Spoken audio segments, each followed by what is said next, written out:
Ասում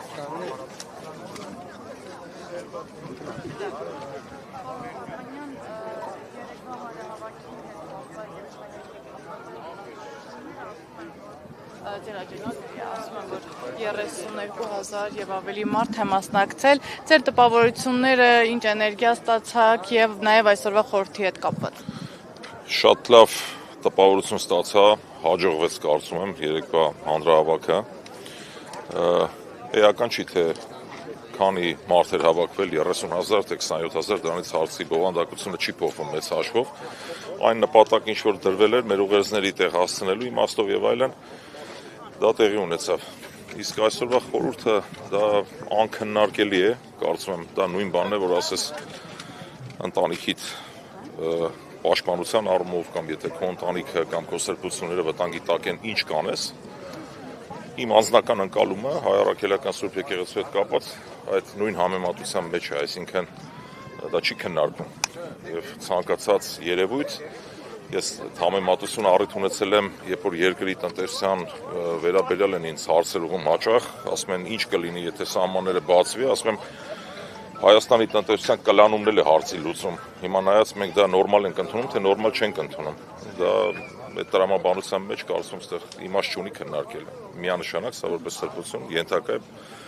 բարձրաձայնման, որ մենք այո, եկեղեցու կողքին ենք։ Վերադառնալով հենց եկեղեցու թեմային, այս գրողները արդյոք ունեցան հակառակ էֆեկտը, իշխանությունների կողմից գրողները, հաշվի առնելով, որ այսօր եւ առհասարակ վերջի շրջանում ավելի շատ մարդ է համախմբել։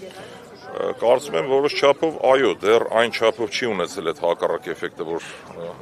ավելի շատ մարդ պետք է արձագանքի սրան։ Մարդիկ մի մասը կարծում եմ թմբիրի մեջ են, մի մասը ուղղակի վախենում են։ Վախը ամենամեծ թշնամին է, վախի պատճառով են ծնվում բոլոր վատ երևույթները եւ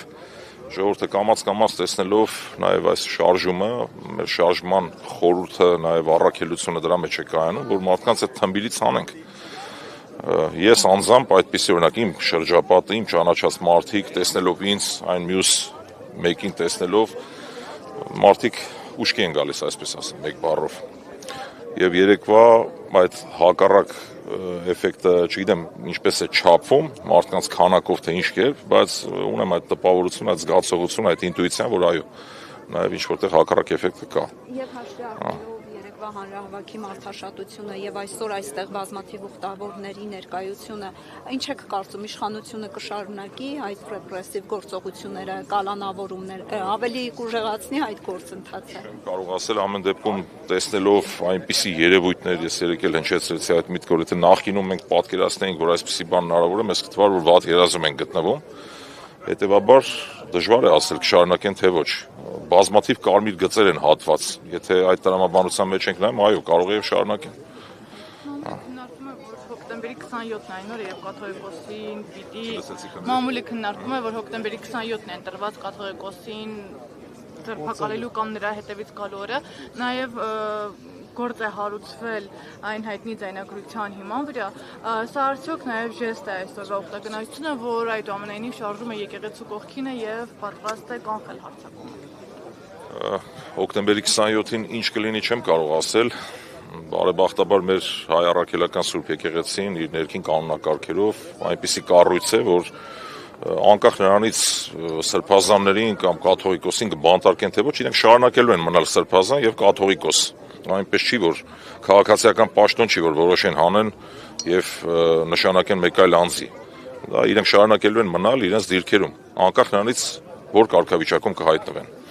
Իսկ խորհուրդը այո, նաեւ խորհուրդը ոչ միայն այդ ամսի 27-ի հետ կապված, ընդհանրապես այս վերջին ժամանակաշրջանում ինչ որ կատարվում է,